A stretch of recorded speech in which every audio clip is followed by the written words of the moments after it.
everyone, and welcome to a new video. This is one of the ones I thought would get up during Vlogmas, but unfortunately didn't. So I thought, let's start the new year off with a Journey to Motherhood vlog. So I'm going to do a first trimester recap. I actually did plan on filming this back in December when things were going to be a little bit more fresh in my mind. So I do have a list of things on my phone to kind of keep me to questions and stuff like that. So the first one, if you guys haven't seen my We're Expecting a Baby video, I will leave that up in the cards. You guys can go watch that and see my live reaction and my, I'm not gonna say premonition, but my like inherent feeling that I was pregnant.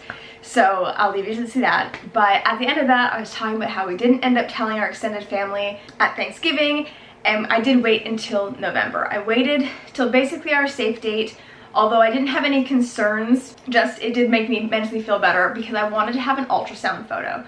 I was really delayed with kind of seeing my family doctor and getting those things in motion because when Scott and I, my husband and I, moved earlier, well, I guess last year now, almost a year ago, my family doctor's still in Mississauga. So that's an hour-and-a-half drive at best. So it was kind of difficult to sort that out, but we did. I now have my midwife. My midwives are like 20 minutes away. I now know the hospital that I'm going to be delivering at because of the association with the midwives. So I've had a couple of midwife appointments. I've had a couple more ultrasounds and things. So very, very excited. So currently I'm going to be 19 weeks tomorrow. So I'm almost halfway through this pregnancy and that is mind-boggling. But let's keep the focus on the first trimester. So at the end of November, mid-November, we shared with Scott's extended family, shared with my family, my cousins, and they were all very excited. So that was very, very fun. And everyone was, you know, as excited as they can be, like, especially because we sent it over WhatsApp for our extended family, a big family chat. So we call it the big fam chat. So we told them everything was good. So I would have finished my first trimester in the last week of November. And so a little bit shifted in December, so I might kind of touch a little bit on something that's technically out of first trimester. But as for my due date, I'm currently due at the beginning of June. I know that first time mamas can run a little bit later, but baby will be here basically in the first half of June, kind of no matter what. You know, God willing, nothing changes. Symptoms. So in September, leading up to finding out I was pregnant, I was kind of like concerned. I had a drink. I remember we had friends over, I had a drink, and Scott was like, "You're not pregnant, like relax." And I was like, "But what if I am?" Obviously it didn't do anything, everything is fine, but I don't know, I just had this like feeling. Now the only thing that I really noticed just before finding out I was pregnant, my boobs hurt. My boobs always hurt around my period and before my period, so to me it wasn't neither here nor there with what it was telling me. I had no morning sickness. Touch wood. I was thrilled because I get very anxious about being ill in any capacity, like not colds and flus, but like feeling physically nauseous and throwing up and stuff like that makes me very, very anxious. So I was very, very grateful that I did not have to go through morning sickness because that would have been really, really rough for me. So I know I'm very lucky. I could have a smooth pregnancy and an absolutely horrid labor, so don't worry, I might not be out of the gates just yet. But I didn't have any morning sickness. My boobs hurt they still kind of do, but not nearly as much as they did at the beginning. But again, kind of comes in waves. What other symptoms? What other common things? Oh, fatigue. I mentioned that in the last video. Fatigue hit, I would say, maybe around week 5, because obviously the first, like, you know, 4 official weeks, you don't know. So I think it was week 5 through, I want to say 9 or 10. I know that when I went and had my very first ultrasound, I actually dated farther than what they expected, so they added a couple of days, so my numbers might be a little bit off. But the fatigue was horrendous. Like, trying to explain to Scott what that felt like, I couldn't. I was just like, you know when you're really sick and lethargic and tired and just like blah? He's like, yeah, I'm like multiply it by 100 and then some, and now you're getting close. So that was unreal. I've never experienced like that in my life, and to be honest, I could do without. It definitely made, you know, existing kind of challenging. I would come home from work and like knock out for up to like 2 hours in bed. Even if I wasn't like fully asleep, I would just like lay there and I was so tired. And then thankfully, like I said, around week 10, the fog lifted, which I greatly appreciate because, you know, starting a new job, I needed my brain to function. Food cravings or food aversions. I have not really had either. I'm still a little bit squeamish on certain foods, but like I've had Subway, and the very first time, I don't think I mentioned this, but the very first time I had Subway when I was pregnant, I didn't even put 2 and 2 together right away. Scott was unwell and I was driving home from work and I was like, hey, do you want me to stop for Subway? And he's like, yeah. I'm like, excellent. I only get the cold cut combo from Subway. It's the only thing that I eat there. So ordered his, I think he had a meatball sub, ordered mine, paid for it, walked out the door, and as soon as I walked out the door, I was like, oh, cold cuts, deli meat, pregnant. So I was just like, can I not eat this? So I did, it's fine. I've had another one since. I know some moms will go completely without. I did microwave, I think, some meat, or maybe we've pan fried it or something. It just wasn't the same. Like, cold cuts can't be warm. It's a no for me. I'm not actively going out of my way to eat deli meats on a regular basis, but I'm not super terrified of them.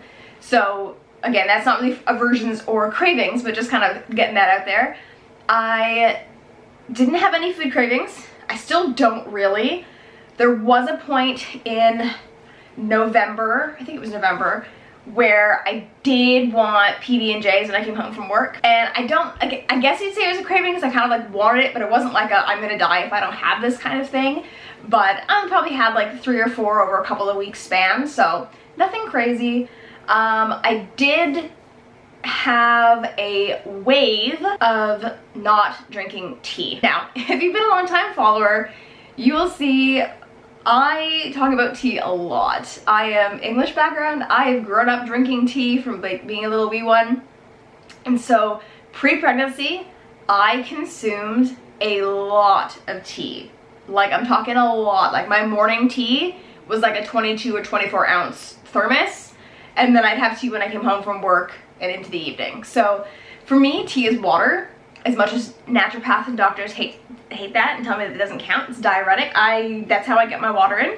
So when I first found out I was pregnant, I didn't quit cold turkey, but I did really try just to have 1 cup of tea a day and not to have as large a consumption. And I was actually really impressed with myself. And there was a point in time where I went over a week without having tea, which is like, it might not be mind-blowing to you guys, it's still mind-blowing to me. I could not believe that I was capable of doing that. And again, it just kind of proved to myself that I totally could. I didn't have any caffeine withdrawals, I didn't have any of those issues because like I've just been having it for so long. And I don't drink tea for the caffeine, but one of my coworkers said that when she was pregnant, she went off tea and coffee. So she was like, drink it while it lasts. And I was like, that's never gonna happen. And then it kind of happened. It wasn't so much that like I couldn't drink it or I didn't like it. I just wasn't hitting the same. And like if we go out and like we get a Tim's tea or a Macca's tea, I would only get like halfway through it and then I would kind of forget about it and not really bother drinking it. So it wasn't so much an aversion, but I was just like, nah, could live without it. Now I am struggling to drink my water, I'm not gonna lie. I am struggling. And I did ask my doctor, the one and only time that I met up with her, if I could have like electrolyte powders, like Element or Liquid IV and stuff like that. And she was like, it's not tested on pregnancy, so don't do it. Which I'm like, valid, I understand that. And so I was like, well, is there anything else that I can do? And she's like, just drink your water. And I was like, okay, that's so incredibly helpful. So my midwife said that if I wanted to use like a Mio or some sort of like water enhancer squirt, that was all right. I don't know if I actually explicitly asked about the electrolyte ones, but it is what it is. So some days I'm really good with my water, and then I can go days and days without water. So now that I'm drinking tea again, I can help myself a little bit, but yeah, that's definitely been a struggle. All right, the next thing on my list is weight gain / weight loss. So I would say I have a video from back in the spring that I think I called something along the lines of like, I feel uncomfortable. And I was just talking about how I felt uncomfortable with my body. And so I was a little bit heavier through the spring and summer than I would have liked. And again, it's like by 5-ish pounds. I would have liked to have been lighter, but I always want to be lighter, and that's just how my brain works. But for realistic weight, I was at 5 pounds heavier than I've been consistently for quite some time. So I was kind of like, okay, this is a concern. So I didn't have morning sickness. I don't even think, I would say that I definitely ate a little bit less during my first trimester, just because food didn't do it for me. Like, I just wasn't hungry, and so I was forcing myself to eat, because I was like, hey, like, you need to eat some food. I always eat breakfast, because if I don't eat breakfast, I'm just a hangry person.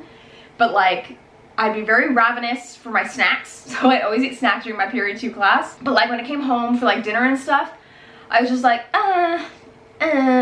So yeah, I did end up losing a few pounds to put me where I kind of should be, if you will. All right, are you showing yet? I was not showing in my first trimester, like at all.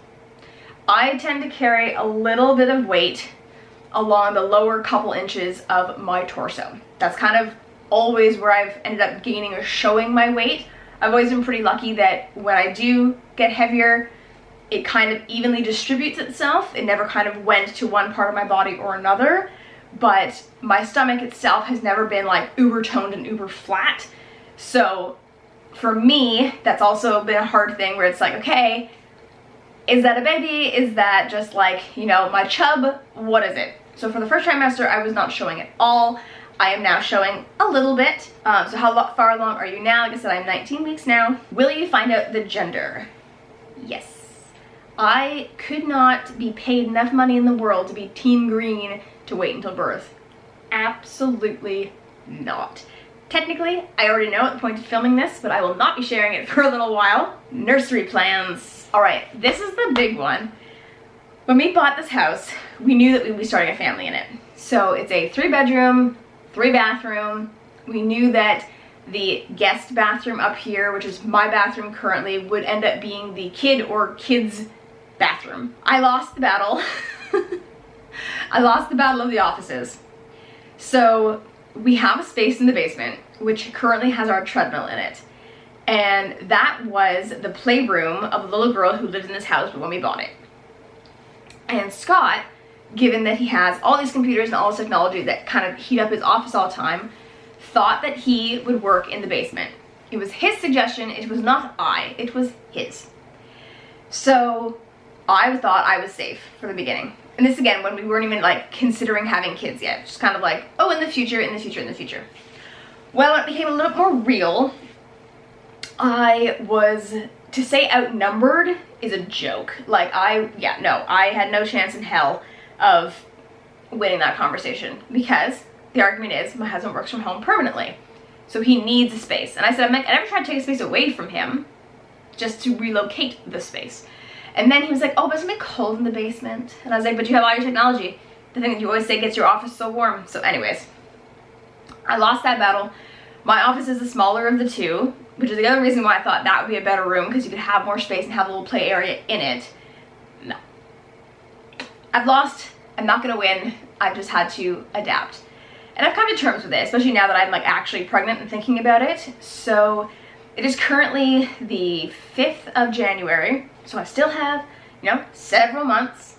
I kind of started nesting recently in terms of wanting to purge things and clean things and organize things. And I'm definitely, now that you know the gender, kind of thinking if I'm going to be reworking what my original plans for this room were anyways. Not really, is kind of the answer. But my office will become the nursery, and our bedroom is absolutely massive. Originally, we had considered doing a nursery in the bottom half of our bedroom because it's so big. But after some discussion, we kind of decided that we did want baby to have their own room from the jump and to put them down for a nap in that room. So yeah, that's kind of the plan. I don't know when we're gonna get through all of this. Obviously, I want to keep my space as long as possible, but we're just gonna take it in stride. And then the last thing I have is pregnancy apps. So I actually have 4 of them. There's only really one that I'm going to a lot, and I just enjoy it because it gives 4 different options for your weekly like size update.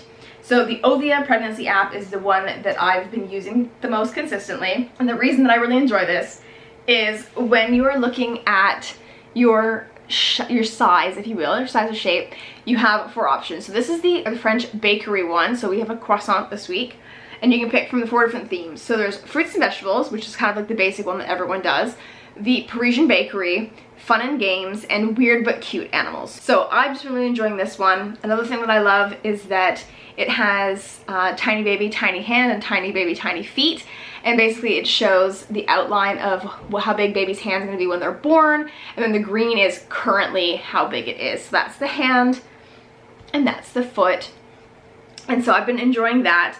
I accidentally got locked into the 1-year subscription of the Flow app. I thought I canceled it, so I was kind of pissed off about that, not gonna lie. I haven't reached for that one as much. The other 2 that I have are Huckleberry, which I think is more of a, hold on, let me see if I'm remembering this correctly. I think Huckleberry is more of a once you've had the baby kind of app, so tracking breastfeeding, naps, sleep, and all that kind of jazz. Yeah, so sleep, solids, diapers, potty, etc. So I haven't touched that one, obviously, because baby's not here yet. And then the other one, the final one, is Baby Center. This one, again, I loved comparing some of the images. Like it's got a bell pepper right now for its size, and again, gives you, I like this one because it gives you like an immediate, like days left, inches, and ounces. And then again, a lot of more realistic imagery. So again, for example, it gives you like a weekly update about what your insides look like. So I would say of the apps, Baby Center and Ovia are definitely the ones I've touched the most. That is that, and I am excited to see what's to come. Like I said, I can't believe that I'm literally almost halfway through this. Being off for the last couple of weeks has been fantastic, although it was absolutely go, go, go for Christmas. So part of me is excited to have routine again, and part of me is dreading having to go back to work and live life. Alright, thank you so much for watching. Please don't forget to like, comment, and subscribe. You can visit me more on Instagram, which I will leave right here. And I will see you guys in my next video. See ya!